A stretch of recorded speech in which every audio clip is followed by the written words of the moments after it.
नमस्कार दोस्तों, स्वागत है आपका इस यूट्यूब चैनल में। आज की इस वीडियो में हम आपके लिए एचपी टेट टीजीटी आर्ट्स के प्रीवियस ईयर क्वेश्चन पेपरों की ऐसी सीरीज लेके आए हैं जिसमें आपको 500 से प्लस क्वेश्चन देखने को मिलेंगे, वो भी एमसीक्यूज फॉर्मेट में। तो वीडियो में बने रहे और सबसे पहले चैनल को सब्सक्राइब कर दें ताकि आपको ऐसे ही एजुकेशन वीडियो सबसे पहले मिलती रहे। तो सबसे पहले हम डिस्कस करने जा रहे हैं आपका एचपी टीजीटी टेट का जो पेपर हुआ था 2022 का दिसंबर में आर्ट्स का, उसे हम डिस्कस करेंगे। फर्स्ट 60 क्वेश्चन, ऐसे ही क्वेश्चन पेपरों की सीरीज आगे बढ़ती जाएगी, तो अपने चैनल में बने रहना। तो चलिए शुरू करते हैं पहले क्वेश्चन के साथ। तो दोस्तों पहला प्रश्न है जो आपके एचपी टेट 2022 में आया है, तो एसएसटी में। तो वह पहला प्रश्न है आपका कि इनमें से किस भारतीय राष्ट्रपति का कार्यकाल सबसे कम था। तो इसका आंसर है आपका ऑप्शन नंबर सी, यानी डॉक्टर जाकिर हुसैन जी का कार्यकाल जो था वह सबसे कम था राष्ट्रपति के तौर पर।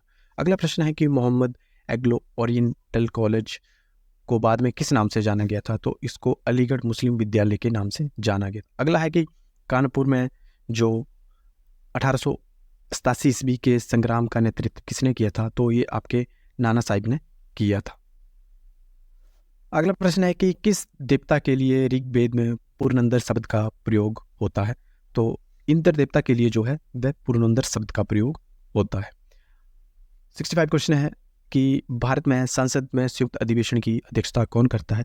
तो संयुक्त जो आपका संसद होता है उसकी अधिवेशन जो है वो ऑप्शन नंबर सी, यानी लोकसभा का अध्यक्ष करता है। अगला है कि भारत का विस्मारक कौन है। तो भारत का विस्मारक जो है वो सरदार पटेल जी को कहा जाता है।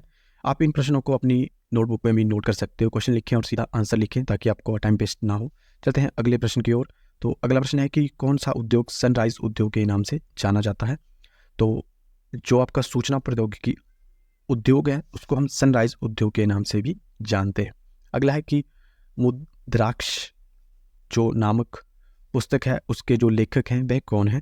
तो आपके विशाख दत्त जो है वह जो मुद्रा राक्षस जो पुस्तक है उसके लेखक है। अगला है कि किस सिख गुरु ने फारसी में जाफरनामा लिखा था। तो फारसी में जिन्होंने जाफरनामा लिखा था उनका नाम है आपका गुरु गोबिंद सिंह, यानी ऑप्शन ए इस प्रश्न का राइट आंसर होगा। चलते हैं अगले क्वेश्चन की ओर। चतुर्थ विश्व किन देशों का समूह है। तो चतुर्थ विश्व में आपके जो देश आते हैं वे आते हैं आपके तेल उत्पादक देशों को हम चतुर्थ विश्व की श्रेणी में मानते हैं। अगर आपसे पूछा जाए कि तृतीय विश्व में किन देशों के समूह को आता है तो इसमें आएगा आपका जो आपके विकासशील देश होते हैं वे आपके चतुर्थ विश्व में आते हैं। चलते हैं अगले प्रश्न की ओर। तो प्रसिद्ध यूनानी इतिहासकार मेगास्थनीज किस भारतीय शासन के शासनकाल में भारत आए थे। तो इस प्रश्न का जो राइट आंसर है वह है आपका option number C, Chandragupta Maurya के समय जो थे वो भारत में आए थे। उसमें उनका ही प्रसिद्ध यूनानी इतिहासकार जो थे वे चंद्रगुप्त मौर्य के शासनकाल में मेगास्थनीज जी भारत आए थे। अगला है कि चौथ क्या था। जो चौथ जो है वो शिवाजी द्वारा पड़ोसी राज्यों पर लगाया गया एक भूमि कर था, जो किसने लगाया था, शिवाजी ने। अगला प्रश्न है कि 1887 ईस्वी के विद्रोह केस में भारत का गवर्नर जनरल कौन था। तो 1857 केस में जो भारत के गवर्नर जनरल थे उनका नाम था आपका ऑप्शन नंबर ए, यानी लॉर्ड कैनिंग जो थे वो उसमें के क्या थे, हमारे भारत के गवर्नर जनरल थे। 1857 यानी 1857 के जो विद्रोह हुआ था उसमें भारत के गवर्नर लॉर्ड कैनिंग थे। अगला है कि अनंत मठ के लेखक कौन है। तो अनंत मठ के जो लेखक हैं वह है आपके विक्रम चंद्र चटर्जी। चलते हैं 75 क्वेश्चन की ओर जो आपके एचपी टेट में पूछा गया है। तो क्वेश्चन है कि भारतीय संघ के किस अनुच्छेद हिंदी को संघ की राजभाषा का दर्जा दिया गया। तो ऑप्शन बी इसका राइट आंसर है कि अनुच्छेद 343 या 334 को जो है वो हिंदी की संघ भाषा या राजभाषा का दर्जा दिया गया। अगला है कि तुगलकनामा किसने लिखा। बहुत इंपॉर्टेंट, वेरी वेरी इंपॉर्टेंट प्रश्न है, बहुत बार पूछा गया है ये टेट के एग्जाम में। तो तुगलकनामा जो है वह आपके ऑप्शन बी यानी अमीर खुसरो जी ने लिखा था। अगला है कि गायत्री मंत्र की रचना किसने की थी। तो गायत्री मंत्र की रचना जो की थी वह आपके विश्वामित्र जी ने की थी। अगला है कि राष्ट्रीय सुरक्षा मातृता दिवस जो है वो कब मनाया जाता है। तो इसका आपने याद रखना है, ये 11 अप्रैल को मनाया जाता है। अगला प्रश्न है कि स्वतंत्र भारत के अंतिम गवर्नर जनरल कौन थे। तो स्वतंत्र भारत के जो अंतिम गवर्नर जनरल थे उनका नाम था सी राज गोपालचारी जो थे वह भारत के क्या थे, अंतिम गवर्नर जनरल थे स्वतंत्रता के बाद। अगला है कि किस संवैधानिक संशोधन द्वारा जो मत या वोट डालने की आयु थी 21 वर्ष से कम करके कितनी कर दी गई थी? 18 वर्ष कर दी गई थी। तो इस संवैधानिक संशोधन जो था ये 61वां यानी 61 संवैधानिक संशोधन में 21 वर्ष से आयु कम करके 18 वर्ष कर दी गई थी। चलते हैं अगले प्रश्न की ओर। तो अगला प्रश्न जो है कि भारत के राष्ट्रपति को शपथ कौन दिलाता है? तो भारत के राष्ट्रपति को जो शपथ दिलाता है यानी वह दिलाता है आपका सर्वोच्च न्यायालय का मुख्य न्यायाधीश, और ये ऑप्शन ए इसका राइट आंसर होगा। अगला है कि युद्धग्रस्त यूक्रेन से भारतीयों को वापिस भारत कौन से ऑपरेशन चलाया गया था जिनसे उनकी वापसी की गई थी? तो इसका आंसर है आपका ऑप्शन नंबर ए यानी ऑपरेशन गंगा चलाया गया था यूक्रेन से।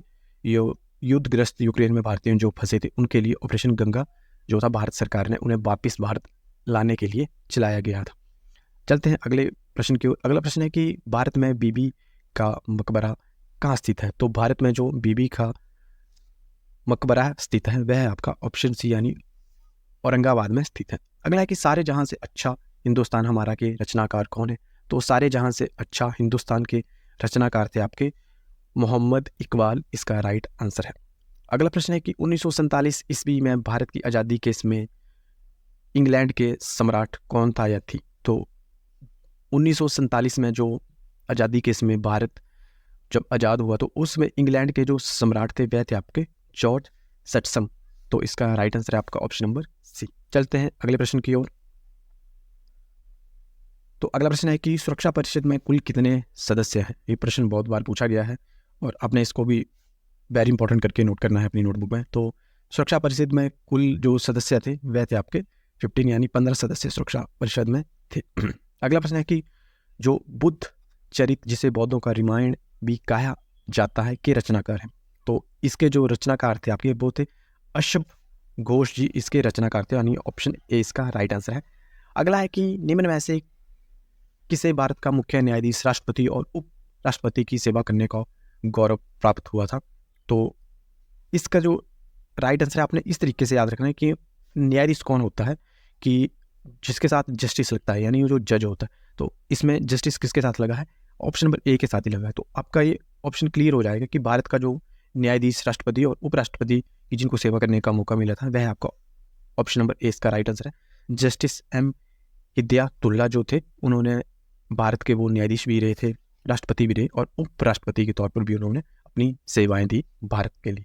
अगला है कि निम्न में से किस बिल को केवल लोकसभा में ही पेश किया जाता है? तो इस प्रश्न का आपका राइट आंसर है ऑप्शन नंबर ए यानी धन विधायक बिल को जो है वह क्या किया जाता है केवल लोकसभा में ही पेश किया जाता है यानी ऑप्शन ए इसका राइट आंसर। अगला है कि वायुमंडल की कौन सी परत जो है वो बादलों से बहीन होती है?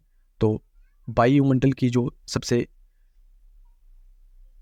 परत जो है जो बादलों से बहीन होती है वह आपकी समताप मंडल। और एक प्रश्न और बनता है कि वायुमंडल की सबसे पतली परत कौन है?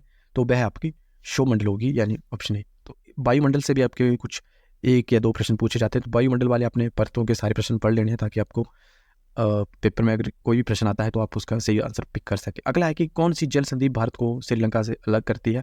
तो भारत को जो श्रीलंका से अलग करती है जल संधि की बात की जा रही है तो वह है आपकी ऑप्शन नंबर 20 का राइट आंसर है यानी पाक जल संधि जो है वह भारत को श्रीलंका से अलग करती है। ये एक और प्रश्न पूछा जाता है कि भारत और आपके चीन के बीच कौन सी रेखा है? तो वह आपकी मैकमोहन रेखा है। और एक और प्रश्न बनता है कि भारत और पाकिस्तान के बीच की कौन सी रेखा है? तो वो है LOC जिसे हम LOC कहते हैं, लाइन ऑफ कंट्रोल। तो इस तरीके से भी कुछ प्रश्न बनते हैं। चलते हैं अगले प्रश्नों की ओर। जो प्रश्न है जो टैट में पूछा गया था कि कश्मीर को शेष भारत से जोड़ने वाला दर्रा कौन सा है? तो इसका जो राइट आंसर है वह आपका कश्मीर को जो शेष भारत से जोड़ता है वो जोड़ता है आपका बनिहाल दर्रा यानी ऑप्शन सी इसका राइट आंसर। अगला है कि कर्क रेखा निम्न में से किन राज्यों से होकर गुजरती है? तो कर्क रेखा जो है वह भारत के जो राज्य है उसमें राजस्थान से होकर गुजरती है। और एक प्रश्न और भी पूछा गया है, टैट के एग्जाम में बहुत बार पूछा जाता है कि कर्क रेखा भारत में कितने राज्यों से होकर गुजरती है? तो इसका आंसर है कि कर्क रेखा भारत के 8 राज्यों से होकर गुजरती है। अगला है कि निम्न में से किस स्थान में जो था वो सेम्पेन जनजाति पाई जाती है यानी सोम्पेन जनजाति पाई जाती है? तो ये जनजाति जो है वे कौन सी जनजाति है जो ऐसे द्वीपों पर, आपने समझना है कि ये कौन सी जाति है।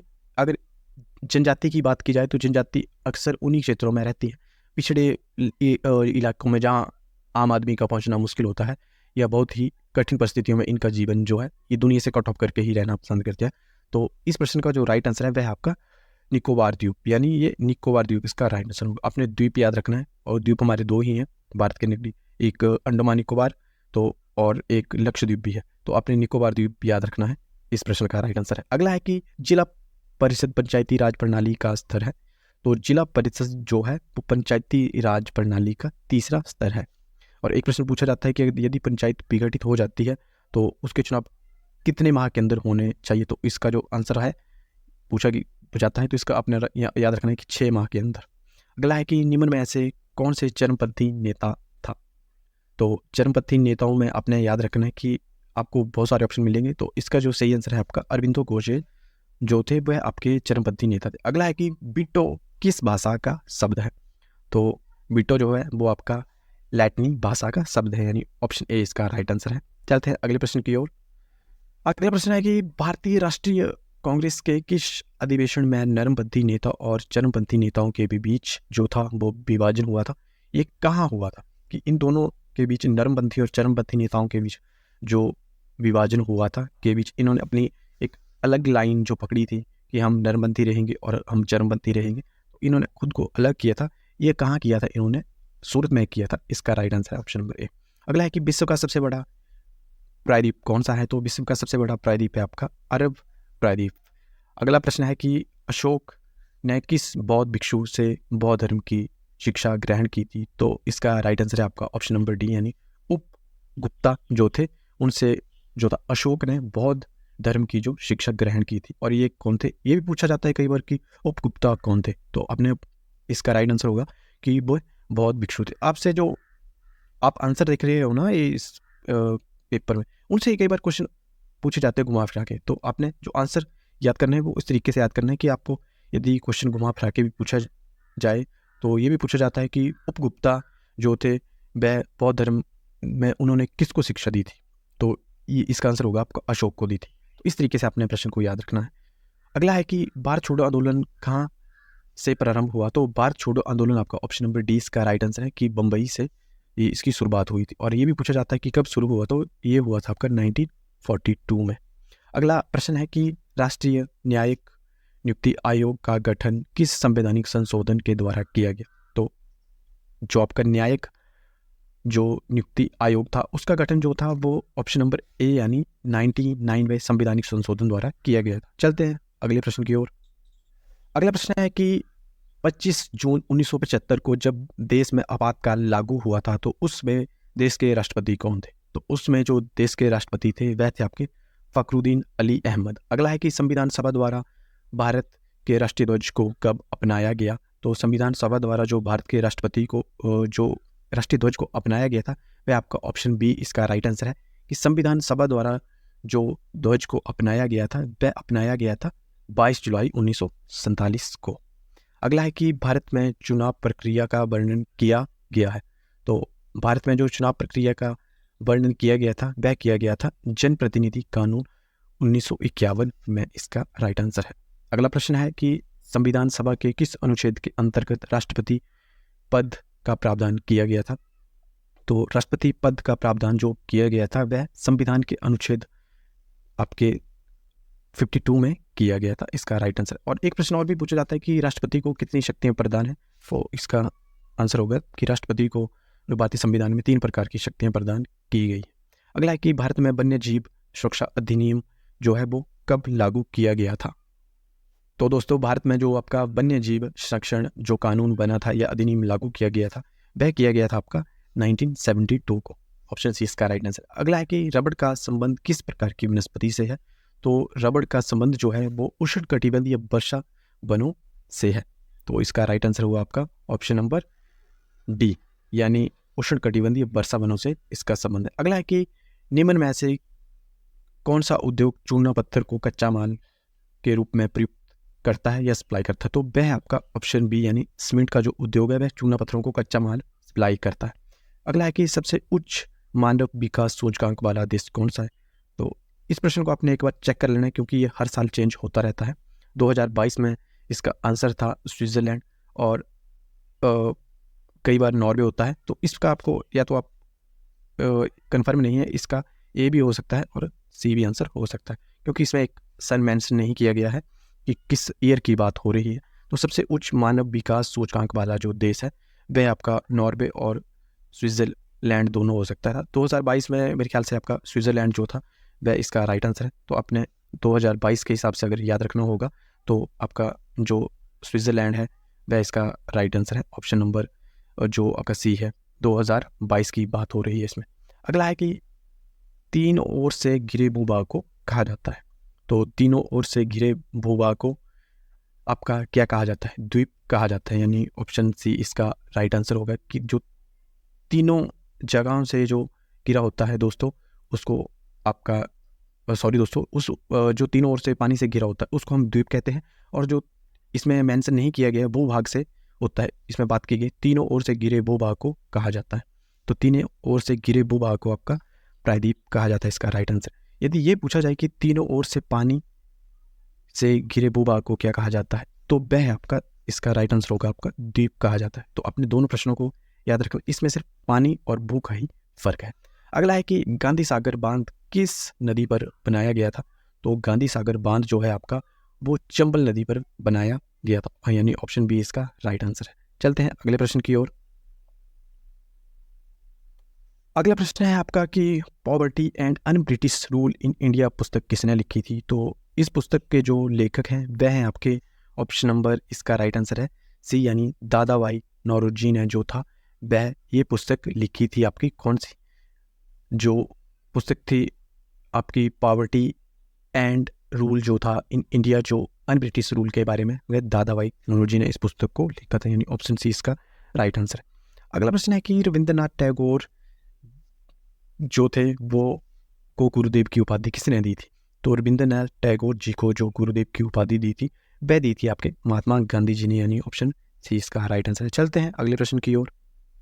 अगला प्रश्न जो पूछा गया है कि 1906 ईस्वी में स्वराज शब्द का प्रयोग सबसे प्रथम किस भारतीय ने किया था या किसने किया था? तो जो स्वराज शब्द का सबसे पहले उपयोग किया गया था वह दादा भाई नौरोजी ने किया था।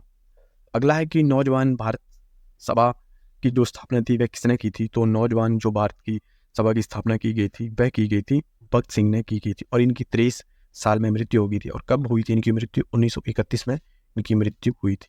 अगला है कि वह जो एकमात्र महाद्वीप कौन सा है जो भू रेखा और कर्क रेखा और मकर दर्रा कटिबंध से होकर गुजरती है?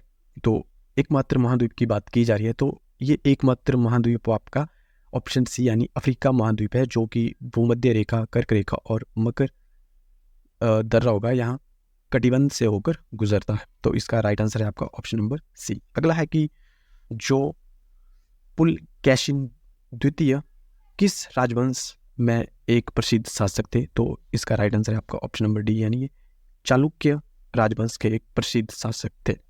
चलते हैं अगले प्रश्न की ओर दोस्तों। जो आपके HP टैट 2022 दिसंबर में जो आपका टैट हुआ था उसमें जो आखिरी प्रश्न पूछा गया था कि अखबार केसरी किस भाषा में प्रकाशित होती है? तो अखबार केसरी जो आपका समाचार पत्र था वह मराठी भाषा में क्या हुआ था, इसकी जो लैंग्वेज थी मराठी भाषा थी। तो चलते हैं अब नेक्स्ट क्वेश्चन पेपर की ओर दोस्तों। यदि आप वीडियो के इस छोर तक पहुंच गए हैं तो अपने वीडियो को लाइक और चैनल को सब्सक्राइब जरूर करना है ताकि आपको ऐसी एजुकेशन वीडियो सबसे पहले मिल सके। चलते हैं नेक्स्ट क्वेश्चन पेपर की ओर। वह हम डिस्कस करने जा रहे हैं HP टैट TGT आर्ट्स का 2022 में जो पेपर हुआ था आपका दोस्तों जुलाई का। क्वेश्चन पूछा गया था सोशियोलॉजी सेक्शन में आपका HP TGT टैट में आर्ट्स में यह पूछा गया था कि भारत विश्व का कौन से नंबर का सबसे बड़ा तेल उत्पादक देश है? तो भारत जो है वो विश्व में तीसरे नंबर का तेल उत्पादक देश है। अगला प्रश्न जो है कि संविधान का कौन सा अनुच्छेद भारत के उपराष्ट्रपति के चुनाव से संबंधित है? तो इस प्रश्न का जो सही आंसर है ऑप्शन नंबर बी, यानी अनुच्छेद 66 में जो है भारत के उपराष्ट्रपति के चुनाव से संबंधित बात की गई है। अगले प्रश्न की ओर चलते हैं। तो अगला प्रश्न है कि दुग्ध उत्पादन यानी दूध के उत्पादन में भारत का कौन सा स्थान है? तो दूध के उत्पादन में हमारे भारत देश का जो है वो प्रथम स्थान है, यानी ऑप्शन डी इसका राइट आंसर है। अगला प्रश्न है कि भारतीय राष्ट्रीय कांग्रेस की स्थापना कब हुई? आपने याद रखना है 85 में तो हुई थी, तो परंतु कौन सा ईयर था ये भी डेट क्या थी वह भी अपने याद रखनी थी कि 28 दिसंबर 1885 को भारतीय राष्ट्रीय कांग्रेस की स्थापना हुई थी। अगला है कि भारत की कृषि सबसे अधिक किस पर निर्भर करती है? तो भारत की कृषि जो है वह सबसे अधिक वर्षा ऋतु पर निर्भर करती है, यानी ऑप्शन ए इस प्रश्न का राइट आंसर है। अगला प्रश्न है कि आधुनिक युग का मनु किसे कहा जाता है? तो आधुनिक युग जो हमारा वर्तमान युग है उसका मनु जो है आपके डॉक्टर भीमराव अंबेडकर जी को कहा जाता है। ऑप्शन डी इसका सही आंसर। अगला है कि दीन ए इलाही धर्म की शुरुआत किसने की थी? तो दीन ए इलाही जो आपका धर्म है उसकी शुरुआत अकबर ने की थी। ऑप्शन बी इसका राइट आंसर। अगला है कि गौतम बुद्ध को ज्ञान कहाँ प्राप्त हुआ था? तो जो गौतम बुद्ध थे उनको ज्ञान बोध गया में प्राप्त हुआ था, यानी ऑप्शन बी इस प्रश्न का राइट आंसर है। चलते हैं अगले प्रश्न की ओर। तो अगला प्रश्न है कि राष्ट्रपति को संविधान द्वारा कितनी शक्तियाँ, आपातकालीन शक्तियाँ दी गई हैं?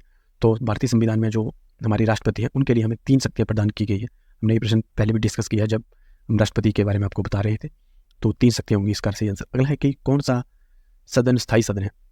तो आपको पता है कि आपके 2 सदन होते हैं, लोकसभा और राज्यसभा। राज्यसभा जो है वो आपका क्या है, स्थायी सदन में आता है, जिसके आम चुनाव नहीं होते हैं, यानी वो स्थिर रहता है, वो कभी विघटित नहीं होता है। तो ऑप्शन बी इसका राइट आंसर है। चलते हैं अगले प्रश्न की ओर। अगला प्रश्न है कि कंचनजंगा भारत के किस राज्य में स्थित है? तो कंचनजंगा जो नदी है वह आपके असम में, ये सॉरी दोस्तों, ये आपके सिक्किम में स्थित है। ऑप्शन डी इस प्रश्न का राइट आंसर है कि कंचनजंगा जो है वो भारत के असम राज्य में स्थित है। अगला है कि चिपको आंदोलन किससे संबंधित है? ये आपका +1 पॉलिटिकल साइंस में भी आपने पढ़ा होगा। तो इसका जो राइट आंसर है, ये आंदोलन वनों से संबंधित है, जहाँ महिलाएं जो है वो वनों के साथ क्या करती थी, चिपक जाती थी ताकि पेड़ों को ना काटा जाए। और ये कहाँ है? ये उत्तराखंड में है आपकी जगह। चिपको आंदोलन आपका वहाँ शुरू हुआ था। ऑप्शन बी इसका राइट आंसर है। अगला है कि निम्न में से भारत में सबसे अधिक वर्षा कहाँ होती है? तो सबसे अधिक वर्षा वाला जो क्षेत्र है हमारे भारत में, तो वह है आपका मासी, और इसका नाम है आपका मासी नरम, और ये आपका मेघालय में स्थित है, यानी ऑप्शन बी इसका राइट आंसर। अगला है कि आर्य किस दर्रे से होकर भारत आए थे? तो इस दर्रे का नाम है आपका खैबर दर्रे से होकर आर्य जो थे वो भारत आए थे, यानी ऑप्शन बी ए इसका राइट आंसर है। चलते हैं अगले प्रश्न की ओर। अगला प्रश्न है आपका कि सरदार सरोवर परियोजना का संबंध किस राज्य से है? तो सरदार सरोवर जो परियोजना है उसका संबंध हमारे गुजरात राज्य से है, और सरदार सरोवर पर ही बांध बनाया गया था। तो ये आपने याद रखना है, ये आपके गुजरात में स्थित है। अगला प्रश्न है कि भारत किस गोलार्ध में स्थित है? तो भारत उत्तरी गोलार्ध में स्थित है। अगला है कि भारत के प्रथम मुख्य चुनाव आयुक्त कौन थे? तो इनका नाम था आपका सुकुमार सेन जी। तो जो थे वह भारत के प्रथम चुनाव आयुक्त बने थे, यानी ऑप्शन डी इस प्रश्न का राइट आंसर है। चलते हैं अगले प्रश्न की ओर। तो अगला प्रश्न है कि आर्य समाज की स्थापना किसने की? ये बहुत इंपॉर्टेंट प्रश्न है और बहुत बार पूछा जाता है। तो आर्य समाज की जो स्थापना की थी वह की थी स्वामी दयानंद सरस्वती, इसके राइट आंसर है। अगला है कि रणजी ट्रॉफी जो है वो किस खेल से संबंधित है? तो रणजी आपको, अगर ये तो मैक्सिमम सबको आता होगा, रणजी खेल जो है वो क्रिकेट से संबंधित है, यानी ऑप्शन बी इसका राइट आंसर। अगला है कि सर्वप्रथम पंचायती राज व्यवस्था कहाँ लागू की गई थी? तो सर्वप्रथम जो पंचायती राज व्यवस्था थी दोस्तों वह आपके राजस्थान में लागू की गई थी, यानी ऑप्शन ए इसका राइट आंसर है। चलते हैं अगले प्रश्न की ओर। तो अगला प्रश्न है कि भाखड़ा बांध किस नदी पर स्थित है? तो भाखड़ा बांध आपका सतलुज नदी पे स्थित है।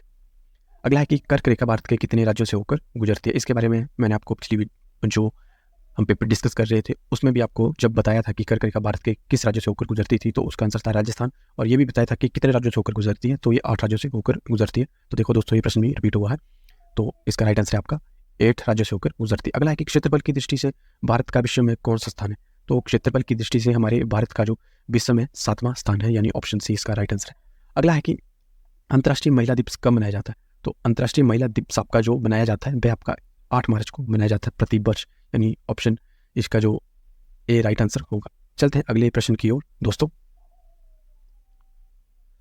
अगला प्रश्न है कि भारत का संविधान कब अपनाया गया? तो भारत का संविधान 26 नवंबर 1949 को अपनाया गया था। अगला है कि किस पठार को दुनिया की छत के रूप में या कहा जाता है या माना जाता है? तो पामीर के पठार को दुनिया की छत कहा जाता है। अगला है कि पंचतंत्र के लेखक कौन थे? तो पंचतंत्र के लेखक थे आपके विष्णु शर्मा जी। अगला है कि भारतीय संघ का कार्यकारी प्रमुख कौन होता है? तो भारतीय संघ का जो कार्यकारी प्रमुख होता है वह होता है आपका राष्ट्रपति, यानी ऑप्शन डी इसका राइट आंसर है दोस्तों, यानी ऑप्शन डी इस प्रश्न का राइट आंसर होगा। अगला प्रश्न जो आपके टेट एग्जाम में पूछा गया था वह था कि तुम मुझे खून दो मैं तुम्हें आज़ादी दूंगा का नारा किसने दिया?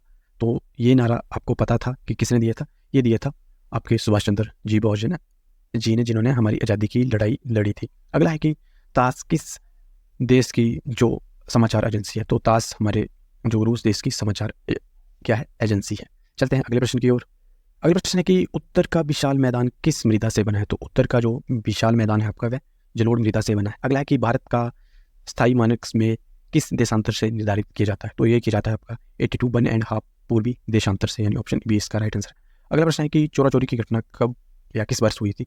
तो चोरा चोरी की घटना असहयोग आंदोलन खत्म हुआ था आपका 1922 में, तो उसी समय ही चोरा चोरी की घटना हुई थी। और असहयोग आंदोलन कब शुरू हुआ? तो ये उसके बारे में आपने लिखना है कि 1920 में शुरू हुआ। अगला है कि मौर्य वंश का सबसे महान शासक कौन था। तो इस प्रश्न का राइट आंसर है आपका कि मौर्य वंश का जो सबसे महान शासक था वह था आपका अशोक। अगला प्रश्न जो टेट के एग्जाम में पूछा गया है वह है कि वास्कोटी दी गामा भारत कब आए। तो ये 1469 में भारत आए, यानी 1469 में भारत आए थे। और ये कौन थे, ये भी पूछा जाता है कि वास्कोटी दी गामा कौन थे। तो ये पुर्तगाली थे। और ये कहाँ आए थे, ये गोवा आए थे सबसे पहले, और गोवा पर ही इन्होंने कब्जा किया था। और सबसे बाद में जो गोवा है वह भारत का अंग बना, यानी भारत में जो गोवा कब शामिल हुआ था, ये हुआ था आपका दोस्तों 1961, आपने याद रखना है। चलते हैं अगले प्रश्न की ओर। भारत ने क्योटो प्रोटोकॉल 1997 पर कब हस्ताक्षर किए। तो इस पर हस्ताक्षर हुए थे प्रोटोकॉल पर 2002 में, यानी इस पर साइन किए गए थे। अगला है कि नाटो की स्थापना किस वर्ष हुई या की गई थी। तो नाटो की स्थापना जो थी वो 1949 में की गई थी। अगला है कि जो पीडी पर था, यानी कर वसूला करते थे, वह उसकी समाप्ति कब हुई। तो इसकी समाप्ति हुई थी 1971 को। अगला प्रश्न पूछा गया है कि भारतीय वन्य जीवन संरक्षण अधिनियम किस वर्ष लागू किया गया। तो भारतीय वन्य जीवन संरक्षण अधिनियम जो था वो 1972 में लागू किया गया था। अगला प्रश्न है कि सरदार सरोवर बांध किस नदी पर बनाया गया है। तो सरदार सरोवर बांध जो है दोस्तों आपका वह ऑप्शन डी नर्मदा नदी पर बनाया गया था। और ये बहुत इंपॉर्टेंट प्रश्नों में से एक है। अगला है कि साहित्य लहरी किसकी रचना है। तो साहित्य लहरी जो रचना है वह सूरदास की रचनाएं हैं। चलते हैं अगले प्रश्न की ओर। तो अगला प्रश्न पूछा गया कि संसार का सबसे बड़ा महासागर कौन सा है। तो संसार का सबसे बड़ा महासागर है प्रशांत महासागर। चलते हैं अगले प्रश्न की ओर। संविधान सभा की प्रथम बैठक किस वर्ष हुई थी। तो संविधान सभा की प्रथम बैठक हुई थी 1946 में। अगला प्रश्न जो पूछा गया है कि बाबर ने पानीपत की पहली लड़ाई किससे हारी थी। तो बाबर ने जो पहली लड़ाई हारी थी वह हारी थी इब्राहिम लोदी से। इसका राइट आंसर आपका ऑप्शन नंबर बी। अगला प्रश्न है कि निम्न में से भारत का सबसे बड़ा जो बॉक्साइट उत्पादक राज्य कौन सा है। तो यह है आपका उड़ीसा। इसका राइट आंसर होगा। अगला प्रश्न जो पूछा गया है टेट के एग्जाम में कि यूरोपीय संघ के झंडे में सोने के रंगों के कितने किनारे हैं। तो इन किनारों की जो संख्या है वह है 12 संख्या, यानी 12 इनकी संख्या है। अगला है कि रियो डी जेनेरो पृथ्वी सम्मेलन किस वर्ष आयोजित किया गया था। तो ये सम्मेलन जो लागू किया गया था दोस्तों, ये किया गया था आपका 1992 में ये सम्मेलन आपका लागू किया गया था। तो इसका राइट आंसर होगा आपका ऑप्शन नंबर बी। अगला प्रश्न जो पूछा गया है कि भारतनाट्यम किस राज्य का शास्त्रीय नृत्य है। तो भारतनाट्यम जो है वो तमिलनाडु का शास्त्रीय नृत्य है। अगला प्रश्न है कि खालसा पंथ की स्थापना कब हुई। तो खालसा पंथ की स्थापना हुई थी 1699 में। अगला प्रश्न जो पूछा गया है कि सबसे पुराना वेद कौन सा है। तो सबसे पुराने वेद का नाम है आपका ऑप्शन नंबर डी, यानी ऋग्वेद को सबसे पुराना वेद कहा गया है। अगला है कि भारतीय संघ में 42वें संशोधन किस वर्ष किया गया था। तो 42वां संवैधानिक संशोधन जो था वह भारत में किया गया था आपका ऑप्शन बी 1976 को भारत में संवैधानिक संशोधन किया गया था 42वां। चलते हैं अगले प्रश्न की ओर दोस्तों। अगला प्रश्न जो पूछा गया है कि यंग इंडिया पत्रिका के लेखक कौन है। तो यंग इंडिया पत्रिका के जो लेखक हैं वह है आपके ऑप्शन नंबर डी, यानी महात्मा गांधी जी ने यंग पत्रिका लिखी थी। अगला है कि शेर खान सूरी का वास्तविक नाम क्या था। तो शेर खान सूरी का वास्तविक नाम फरीद खां था। अगला प्रश्न है कि कैलाशनाथ मंदिर कहाँ स्थित है। तो कैलाशनाथ मंदिर जो है वो एलोरा में स्थित है दोस्तों। ऑप्शन ए इसका राइट आंसर है। चलते हैं अगले प्रश्न की। अगला प्रश्न जो पूछा गया है कि पृथ्वी से सूर्य की कितनी दूरी है। तो पृथ्वी से सूर्य की दूरी जो है वो लगभग 15 करोड़ किलोमीटर दूरी है। अगला है भारत की सबसे प्राचीन सभ्यता कौन सी है। तो भारत की सबसे प्राचीन सभ्यता है आपकी हड़प्पा सभ्यता। अगला प्रश्न पूछा गया है कि महाभारत का युद्ध किस क्षेत्र में हुआ था या किस स्थान पर हुआ था। तो महाभारत का जो युद्ध है वो कुरुक्षेत्र में हुआ था। इसका राइट आंसर है आपका ऑप्शन नंबर डी दोस्तों। तो चलते हैं अगले प्रश्न की ओर।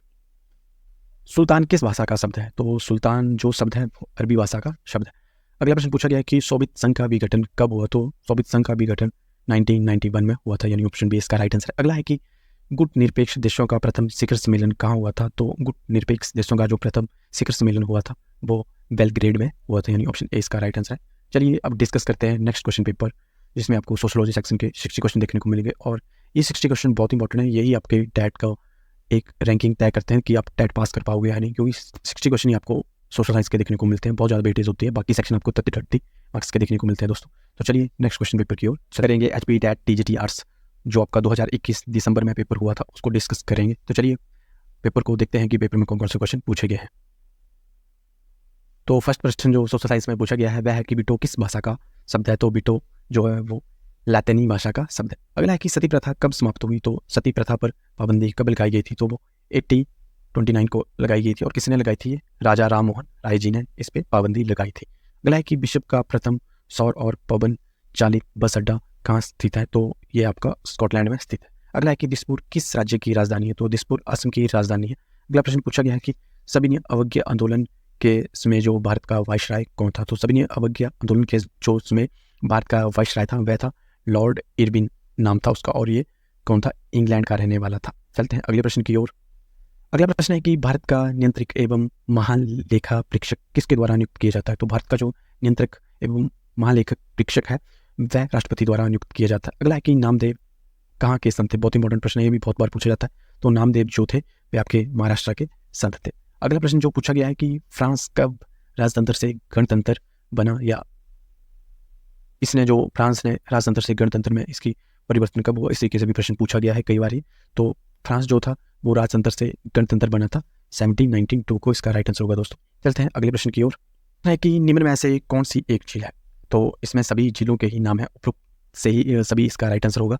तो इसमें जो आपको सुपीरियर दिखाई दे रहा है ये भी एक झील है, और मिशिगन दिखाई दे रहा है ये भी एक झील है, और अगला जो सी दिखाई दे रहा है कि ओटारियो ये भी एक झील है। तो इस प्रश्न का राइट आंसर होगा ऑप्शन नंबर डी। अगला है कि गांधी सागर बांध जो है वो किस नदी पर बनाया गया है, तो गांधी सागर बांध जो है वो आपका ऑप्शन नंबर ए यानी चंबल नदी पर बनाया गया है। अगले प्रश्न की ओर चलते हैं कि कश्मीर को शेष भारत से जोड़ने वाले जो दर्रा है उसका क्या नाम है, तो कश्मीर को शेष भारत से जोड़ने वाले दर्रा का नाम है बनिहाल दर्रा जो है वो कश्मीर को शेष भारत के साथ जोड़ता है। अगला है कि दिल्ली उच्च न्यायालय की ये स्थापना, ये गठन कब हुआ, तो दिल्ली उच्च न्यायालय का गठन जो है वो 1966 को हुआ था, और 1966 में ही आपके हरियाणा राज्य का भी गठन हुआ है। अगला है कि सोन तथा नर्मदा नदी कहाँ से निकलती है, तो सोन तथा जो नर्मदा नदी है आपकी वो अमरकंटक नाम जगह से निकलती है, इसका राइट आंसर है। अगले प्रश्न की ओर चलते हैं कि इंदिरा पॉइंट कहाँ स्थित है, तो इंदिरा पॉइंट जो है आपका स्थित है ऑप्शन नंबर डी, इस प्रश्न का सही आंसर होगा। ये अंडमान निकोबार द्वीप में है आपका इंदिरा पॉइंट जिसे कहा जाता है, ये आपका अंडमान निकोबार में है। चलते हैं अगले प्रश्न की ओर कि सन 1992 में जो था करो या मरो का नारा किसने दिया था, तो 1992 में क्या था आपका भारत छोड़ो आंदोलन शुरू हुआ था, तो उसमें जो नारा दिया था ये महात्मा गांधी जी ने दिया था। वैसे करो या मरो का नारा बहुत बार पूछा गया है प्रश्न, और ये थोड़ा टिपिकल प्रश्न है तो आपने हमेशा ही याद रखना है। इसका आंसर होगा कि 1942 में महात्मा गांधी जी ने इसे दिया था जब भारत छोड़ो आंदोलन शुरू हुआ था। चलते हैं अगले प्रश्न की ओर। वहाबी आंदोलन के प्रवर्तक कौन थे, तो इनका नाम था सैयद अहमद। अगला प्रश्न जो पूछा गया कि भारत में केसर का सर्वाधिक उत्पादन कहाँ होता है, तो भारत में केसर का सर्वाधिक उत्पादन जो है आपके जम्मू एंड कश्मीर में होता है। और ये पूछा जाए कि मशरूम का सबसे अधिक उत्पादन कहाँ होता है, तो आपने सोलन, इसका राइट आंसर होगा कि मशरूम की खेती हिमाचल प्रदेश के सोलन में सबसे ज़्यादा होती है। और अदरक के बारे में पूछा जाए कि अदरक की खेती सबसे ज़्यादा कहाँ होती है, तो ये शिमला में होती है। अगला है कि राज्यसभा के सदस्यों की कार्यकाल अवधि क्या है, तो राज्यसभा के सदस्यों की जो कार्यकाल अवधि है वो 6 वर्ष होती है, और लोकसभा की 5 वर्ष होती है दोस्तों। अगला प्रश्न है कि संविधान सभा की जो प्रथम बैठक है वो कब हुई थी, तो संविधान सभा की जो प्रथम बैठक हुई थी वह हुई थी 9 दिसंबर 1946 में। ऐसे किसके पास सर्वाधिक मनसबदार थे, तो इसका राइट आंसर है ऑप्शन नंबर बी यानी औरंगजेब के पास जो थे वो सबसे ज़्यादा मनसबदार थे। अगला है कि सलाल परियोजना किस नदी पर शुरू हुई, तो सिलाल जो आपकी सलाल परियोजना थी वह आपकी चिनाब नदी पर शुरू हुई थी, ऑप्शन बी इसका राइट आंसर है। अगला प्रश्न पूछा गया है कि सिकंदर कहाँ का शासक था, तो सिकंदर आपका मैसेडोनिया का शासक था। और अगला है कि स्वराज पार्टी के संस्थापक कौन थे, तो स्वराज पार्टी के संस्थापक आपके मोतीलाल नेहरू और चित्तरंजन दास दोनों ही थे, यानी ऑप्शन डी इस प्रश्न का सही आंसर है। नेक्स्ट क्वेश्चन आपके डैट के एग्जाम में पूछा गया था कि विश्व का सबसे बड़ा प्रायद्वीप कौन है, तो विश्व का जो सबसे बड़ा प्रायद्वीप है आपका वह है अरब प्रायद्वीप। अगला है कि राष्ट्रपति जो राष्ट्रीय आपातकाल की उद्घोषणा किन परिस्थितियों में करता है, युद्ध, ब्रह्म आक्रमण या सशस्त्र विद्रोह, या तो इसका जो राइट आंसर है यानी उपरोक्त इन सभी परिस्थितियों में ही भारत का राष्ट्रपति जो है वो आपातकाल की घोषणा कर सकता है। अगला है कि जलियांवाला बाग हत्याकांड कब हुआ, तो जलियांवाला बाग हत्याकांड जो हुआ था वह हुआ था आपका 1 अप्रैल 1919 में ये घटना हुई थी आपकी जलियांवाला बाग की। और उसके बाद जो था वो किसने अपने सिर की उपाधि जो थी वो सर की उपाधि यानी नाइटहुड की उपाधि वापस ले ली थी, तो वह थी आपके रविंद्रनाथ टैगोर जी ने अपनी उपाधि वापस ले ली थी। बहुत इंपॉर्टेंट प्रश्न है, बहुत बार पूछा गया है टेट के एग्जाम में। अगला है कि राष्ट्रीय मतदान दिवस कब मनाया जाता है, तो इसकी एक ट्रिक बता देता हूँ मैं आपको दोस्तों कि इस प्रश्न को आपने जब भी सॉल्व करना है तो आपने ये हमेशा ही याद रखना है कि आपका जो हिमाचल दिवस है वो कब मनाया जाता है, तो उसी दिन ही क्या है आपका मतदान दिवस भी मनाया जाता है, यानी ऑप्शन सी इस प्रश्न का राइट आंसर होगा दोस्तों, यानी 25 जनवरी को ही मतदान दिवस मनाया जाता है, यानी गणतंत्र से जो पिछला दिन है वह आपका मतदान दिवस के रूप में मनाया जाता है। चलते हैं अगले प्रश्न की ओर।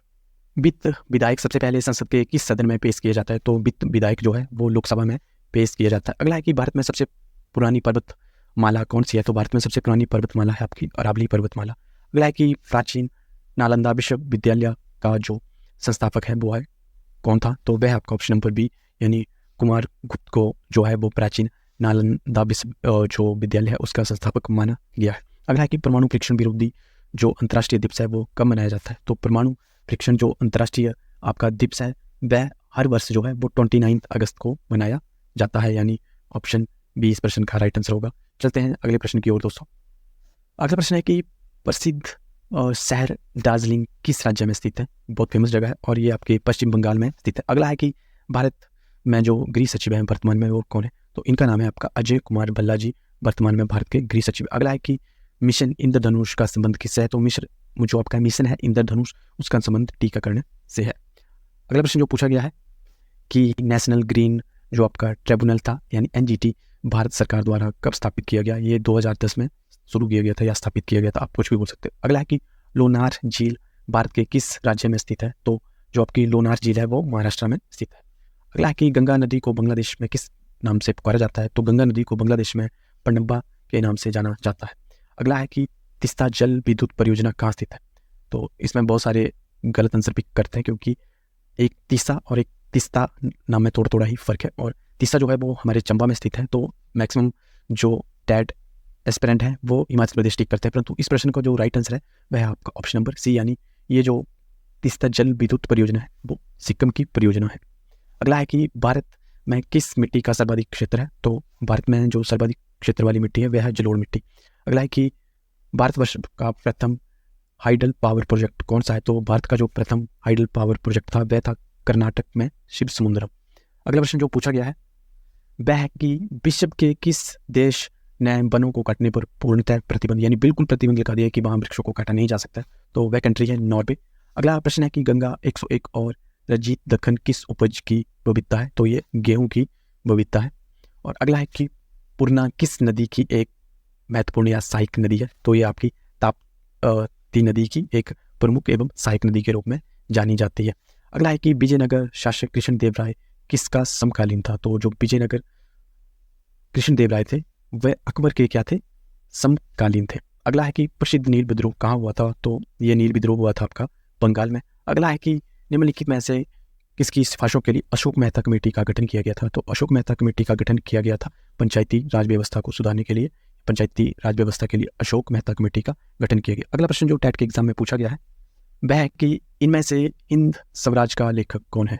तो हिंद स्वराज के जो लेखक थे वह थे आपके महात्मा गांधी जी।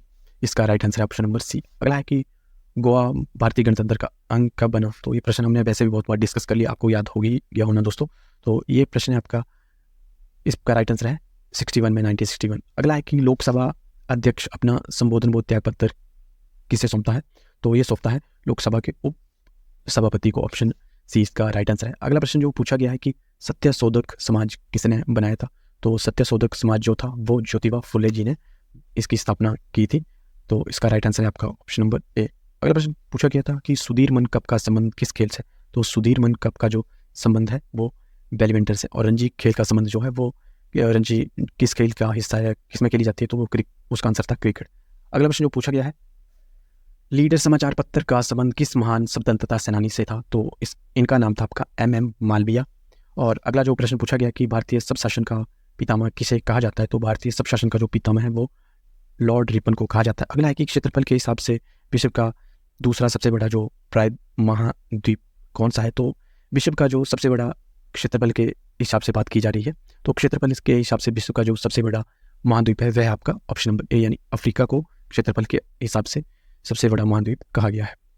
चलते हैं अगले प्रश्न की ओर जो टैट के एग्जाम में पूछा गया है कि मोहम्मद गोरी ने जयचंद को किस युद्ध में पराजित किया था? तो इन्होंने इनको पराजित किया था। इसका राइट आंसर है आपका ऑप्शन नंबर सी, यानी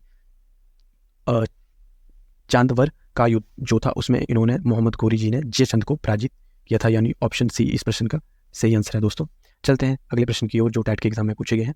अगला प्रश्न है कि भारतीय संविधान के अनुसार देश का जो प्रथम नागरिक है वह कौन होता है? तो ये प्रश्न आपने छोटी कक्षाओं में भी पढ़ा है स्कूल में, तो इसका राइट आंसर है कि राष्ट्रपति को भारत का प्रथम नागरिक माना जाता है। अगला है कि प्रसिद्ध गणगौर उत्सव किस राज्य में आयोजित किया जाता है, तो इसका राइट आंसर है आपका कि ये राजस्थान में आयोजित किया जाता है।